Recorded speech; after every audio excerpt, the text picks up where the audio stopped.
call. James Shaw.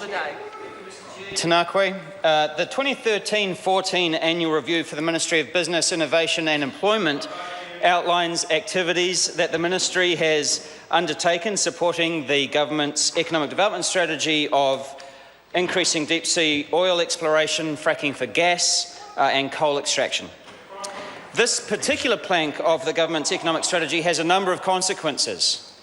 First of all, it increases our dependence on oil imports, which is currently costing the country about $5.3 billion a year, contributing to our balance of payments deficit.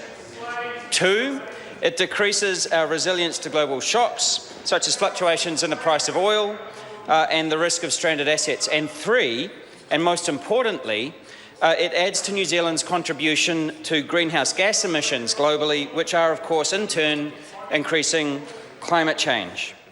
And climate change is a significant drag on the New Zealand economy.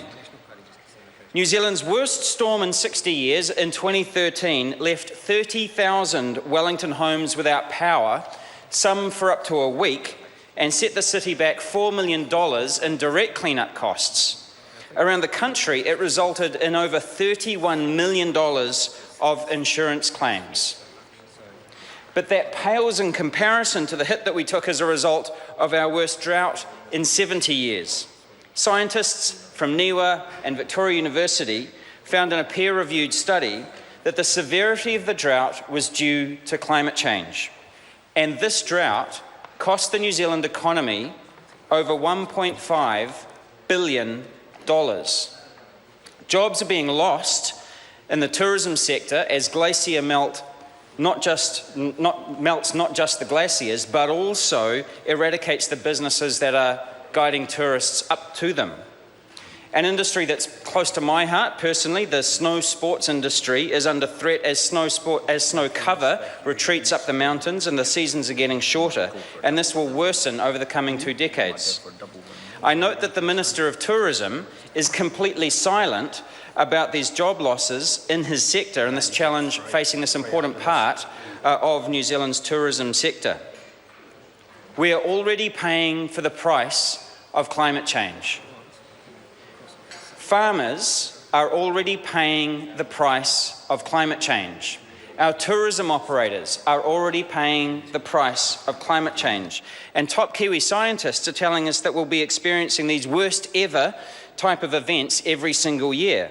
Longer, deeper droughts, extreme rain and floods, incredibly powerful winds.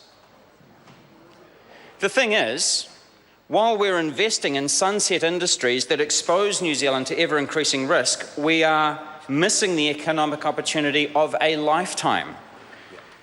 An economic opportunity that's taking the rest of the world by storm, so to speak. So the global renewable energy market is estimated to be worth about $20 billion by 2020. Why is exporting our already, extreme competence in this area, why is that not a core part of the government's economic development strategy? The global industry for converting waste into value is estimated to be worth about $200 billion, and New Zealand is nowhere to be seen on that. Upgrading every New Zealand home to be thermally efficient would save us around $800 million a year in unnecessary energy costs, and it would increase our resilience to extreme weather events. Investing in distributed energy via a world-class smart grid would save us about $3.6 billion by 2030, and it would turn people who currently consume and spend into people who produce and earn. These are just a sample of the opportunities that we could be taking up and participating in. If we did, we'd be more resilient, more self-sufficient, and have a better balance of payments. But most importantly, when it comes to climate change, we'd be part of the solution and not part of the problem. Mr. Chair. The Honourable